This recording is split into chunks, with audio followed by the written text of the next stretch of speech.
Magandang hapon sa inyo lahat. And thank you for this opportunity for me to be able to make my final statement on this trip from the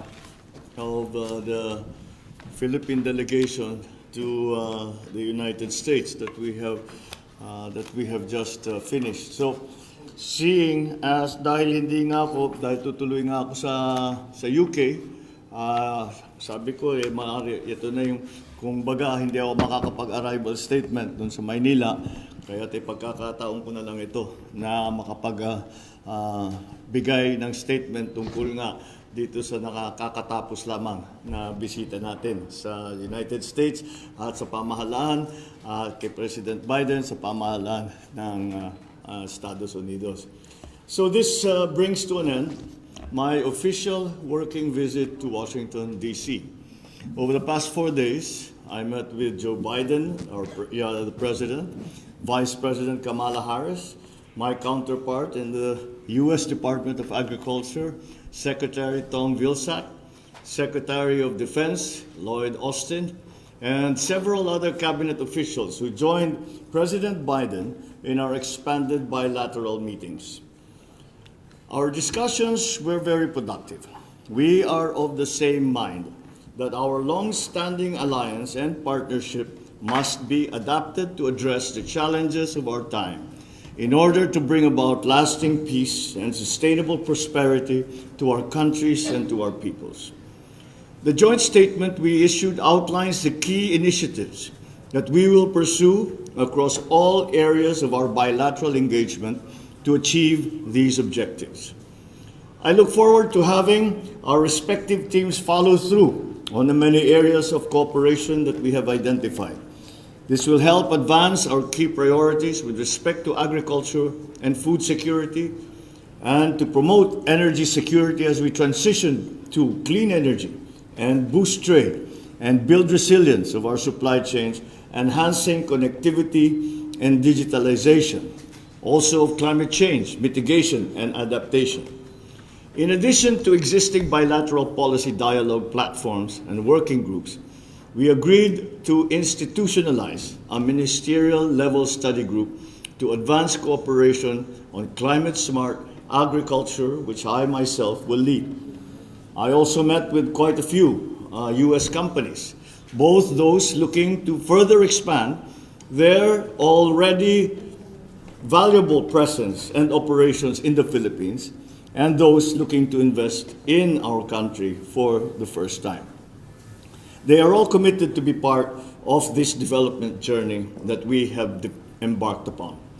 We returned to the Philippines with over $1.3 billion in investment pledges that have the potential to create around 6,700 new jobs for Filipinos within the country. When realized, these investments will support our country's economic recovery efforts and further strengthen the foundations of our economic environment. We expect even more investment that will lead to materialize once these companies firm up their plans. Nevertheless, the interest is a welcome sign of their trust and confidence in the Philippines as an investment destination. Together, we will be working on addressing some of our key economic challenges, particularly food, energy, and health security, digital connectivity, and the cross-cutting issues of climate change and pandemic preparedness. The discussions that we had with the U.S. business community also affirmed the optimism which international investors view the Philippines today.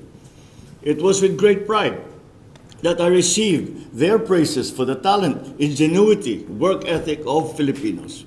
This has become the main driving force for bringing their investments to our country.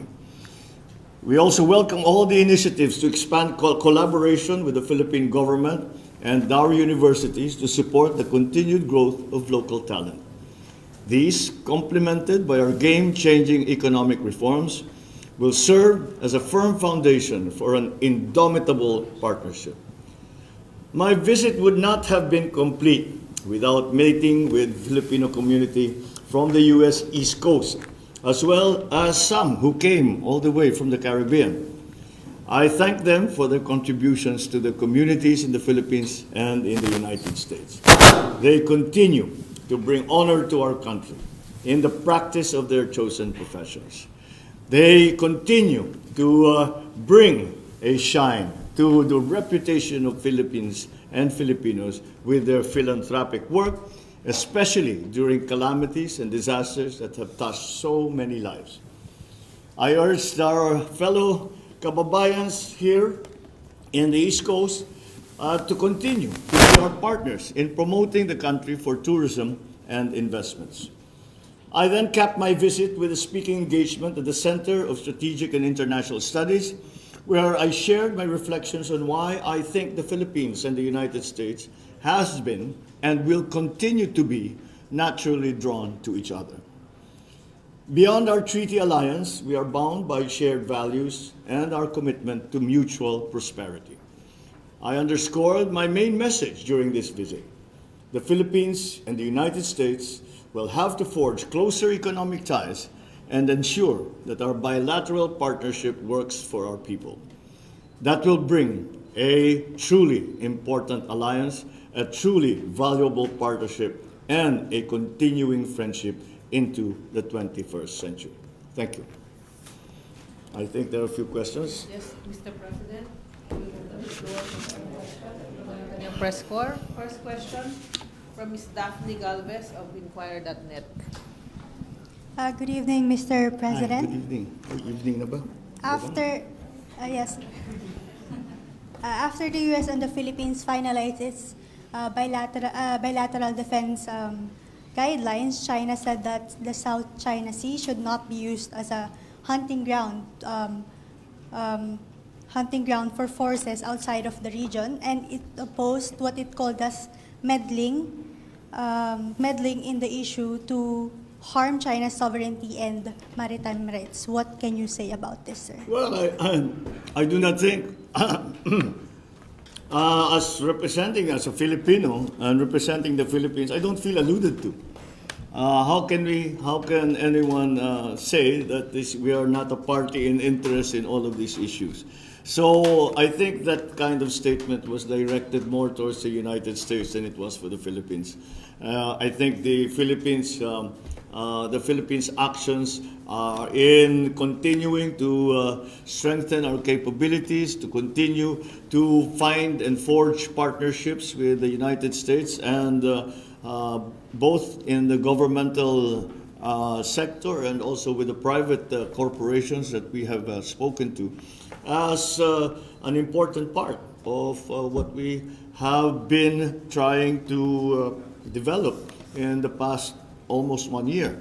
And that is I think, only right and proper, because we in the Philippines need to do this if we are going to go forward and find new opportunities for our people. At hindi naman masasabi na walang karapatan ng Pilipinas na gawin lahat yun. Kaya yung statement na yan, sa palagay ko hindi nakadirect sa Pilipinas.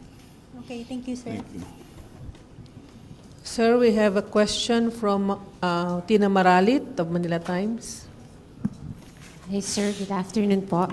Sir, prior to this trip, you said that you want the Mutual Defense Treaty to evolve. In your sit-down po with President Joe Biden, were there specific provisions of the MDT that you discussed with him?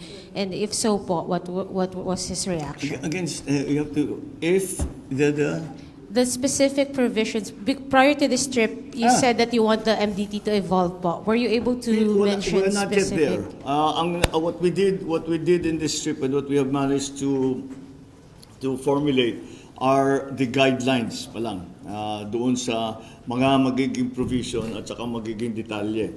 But the premise continues to be the same. It's a strengthening of relationship, and the word "evolve" is one that I have been using, and that other people have seemed to have adopted, because that is exactly what it is that we need to do. We have to evolve, and why? To explain it, is that we need to evolve because the situation that we face is evolving, and when I speak about the evolving situation. I'm not only talking about security and defense. I'm talking about trade. I'm talking about economy. I'm talking about climate change. I'm talking about all the other aspects of our society, of our economy, and even our government that we have to adjust as a response to what changes we are facing. Iba na ang mundo ngayon. Hindi na kagaya kung ano yung mundo natin noong November ng 2019, hindi na natin makikita yon. At talaga namang ayaw natin bumalik doon. Tayo ay tumutungo sa kinabukasan natin. At yun, kailangan natin kilalanin kung ano ang kailangan gawin dito sa bagong sitwasyon. Kaya evolve ang aking ginagamit na salita. Thank you, sir. Thank you. Thank you, sir. We have a question from Rayo Kiyomiya of Shimbun.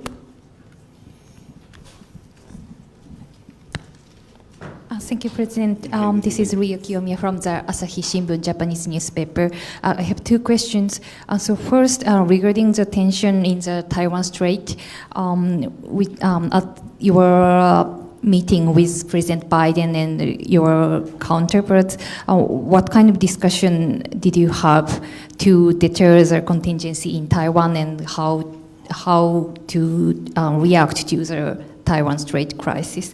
And secondly, at the meeting with President Biden, joint statement mentions a trilateral cooperation, including Japan and Australia. So what kind of cooperation do you expect, and what kind of role do you expect Japan to play for the stability and peace in the region? I expect a developing cooperation. Patuloy ang pagpatibay natin ng ating pagsasama at pagpapartner dito sa ating sa iba't ibang bansa, na hindi lamang yung mga nakapaligid sa Pilipinas, hindi lamang ang ating karating bansa, kundi pati na ang mga bansa na dati hindi naman natin nakakausap dahil walang pangangailangan na makaroon tayo ng partnership. Kagaya ng pagsagot ko doon sa nakaraang tanong, yun talaga ay nagbago lahat. Kaya kailangan natin ayusin lahat ang ating mga arrangements. We have to fix our arrangements, our alliances, so that they conform to the needs of the day. And that's again, it comes back again to that process of evolution. Because the situation is new, then the solutions have to also be new. And that is why we are now formulating those partnerships between all the different countries, not just Australia, not just the United States, also South Korea, also Japan, all of the ASEAN member states. And I think we can continue to do that. And I know that these countries that I have mentioned are already of the same mind. Pareho ng pag-iisip tungkol sa mga pangangailangan na natin gawin at kung saan ang pinaka makakatulong sa Pilipinas ng mga partnership. Sila rin ay ganyan din ang kanilang pag-iisip. Sila rin ay naghahanap na nga ng mga itong group na magsama-sama upang harapin ang bagong mundo na sabay-sabay. It seems that the message of unity that we were espousing during the campaign is beginning to extend to unity not only in the local situation in the Philippines but also in an international scale. Kaya yun ang naging talumpati ko nung ako'y nagsalita sa UN, na kailangan na natin magkaisa, kailangan na tayong magkaintindihan upang makapagtulungan tayo sa isa't isa. So I think it is not only the Philippines that thinks that way. It's not the only Australia that thinks that way. It's not only the US that thinks that way. I think every country in the world is thinking in those terms. At least most of the countries that have not that have continued to keep open relationships with their partner governments around the world are also of the same mind, and that's why I'm confident that that process will continue and will go from strength to strength. Thank you, sir. Mr. Marlon Ramos from PDI. Magandang gabi po, Mr. President. Yes. Sir, you just made very interesting remarks during the CSIS forum this afternoon. You said, and I quote, "The syndicates have grown stronger, wealthier, and more influential, worryingly so." This despite what you mentioned, abuses committed by certain elements in the government. Sir, how do you assess the drug war of the previous administration, and how do you intend to go after, to make those people behind those abuses accountable? I'm in no position to assess the administration of anybody else. That is not proper for me to. That's not a proper role for me to take. But when you ask what we are doing, alam naman ninyo lahat. We formed a commission and I asked for the resignation of all the police officers from Colonel up, so that we can assess and see and study what their records are. Kung sila ba ay kasama sa mga sindikato, kung sila ba ay may kinalaman dito sa patuloy na paglago ng drug problem sa Pilipinas. Kaya yun ang palagay kong unang-una. Dahil hindi mangyayari ito, tignan na lang ninyo ang sitwasyon, ang drug problem sa lahat ng iba't ibang bansa sa buong mundo. Ay ang mga nagpapatakbo niyan ay hindi yung mga maliliit na tao na nakikita mo sa lansangan na sila mismo nagbebenta o user sila. Hindi naman sila ang nagpapatakbo niyan. Ang nagpapatakbo niyan ay mga matataas na opisyal, kuminsan sa pulis, kuminsan sa gobyerno. So yun ang hinahabol natin. Kaya isinimula natin sa pulis dahil law enforcement sila. Sila ang dapat na nakatutok dito sa problemang ito. Kung hindi gumaganda ang sitwasyon, ibig sabihin hindi nila nagagawa ang trabaho nila. At kaya naman natin ginawa yung ginawa natin upang tanungin, bakit hindi ninyo nagawa ang trabaho ninyo? Baka may kakulangan sa sistema ng pulis, ayusin natin. Baka naman talaga ito ay kasabwat doon sa ating mga tinatawag na drug lord. At kung yung iba, sila mismo ang nagiging drug lord. Kaya yun ang mga hinahabol natin. Kaya yan ang palagay ko, malaking bagay yan. Ngayon, sinasabi na kung magtanggal kahit na ma-identify natin sila, tatanggalin natin, may papalit dyan. Yun ang iiwasan natin. Yun ang binabantayan natin ngayon. So sa kasalukuyan, yung dalawa na sa pulis na nagbigay ng courtesy resignation, ay tinanggap na ang resignation. May 30 labis na 30 na under investigation pa rin. Titignan natin kung sila ba ay dapat kasuhan, kung sila ba ay kailangan suspindihin, kung ano man. Dahil kung meron man silang kinalaman sa mga drug syndicate, iba-ibang involvement. Meron yung pinababayaan lang, look the other way. Ika nga, they just look the other way. Ano yung magiging parusa para dyan? As opposed to, yun talagang pinapalakad, yung mga opisyal, pinapalakad yung mga tropa nila para tulungan ang drug syndicate. Iba naman siguro ang sitwasyon na yun. Kaya yun ang pinag-aaralan natin para naman, karamihan naman, marami naman sa pulis, wala namang involvement dyan ay mababait at talagang nagsisipag upang matuklasan at mabuo ang mga kaso na hinahawakan nila. Kaya kailangan natin maging maingat din na hindi natin hahabulin yung mga walang kinalaman. Kaya kailangan natin pag-aralan kung sino ba talaga ang dapat imbestigahan, kung sino ba talaga ang dapat parusahan. Salamat po. Thank you. Thank you, Mr. President. Last question from Mark Fetalco of PTV4. Good evening, sir. Maybe know po kung anong oras po kayo tutungo sa United Kingdom for King Charles' coronation? And secondly, where do you see the Philippine-UK relations under King Charles' reign? And ano po yung nakikita nating benefits po nito? At lastly, tatanggapin po ba natin yung imbitasyon po ni Prime Minister Rishi Sunak na makipagdialogo po sa inyo? Alis ako mamaya. In a few hours, in 2 hours. Alis na ako in a while para makatungo, para madarating ako sa darating ako, maglalanding ako sa Gatwick. Dahil ang dahilan kung bakit sa Gatwick ako maglaland, usually hindi sa Gatwick ang pinupuntahan. Ngunit ngayon ay pupuntahan ko yung Gatwick dahil titignan ko yung operation ng kanilang airport. Kung bagay ba ito, yung mga lessons learned nila, yung mga ginagawa nila, kung best practices yan na pwede nating dalhin sa Pilipinas. At isa sa pinakamalaking dahilan kung bakit ako pupunta ay kilala namin si Prince Charles pa ang pagkakilala ko sa kanya.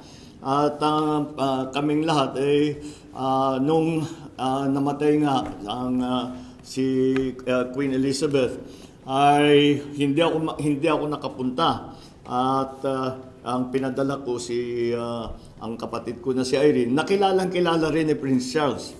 Kaya sabi ko naman ay palagay ko dahil magkakilala kami, dapat naman napakalaking bagay na siya'y kokoronahan bilang hari ng United Kingdom ay dapat makapag-attend na ako.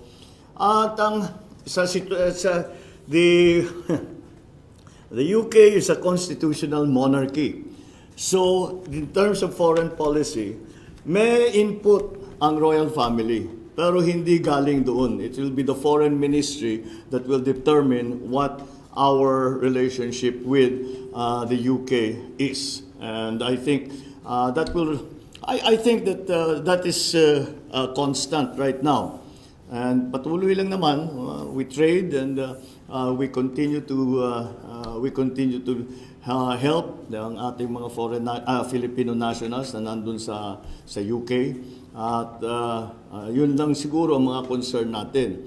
Ngunit titignan natin, kaya makikipagkita ako sa kanilang bagong Prime Minister Sunak, upang makapag-usap kami kung merong bang pagbabago sa kanyang pag-iisip sa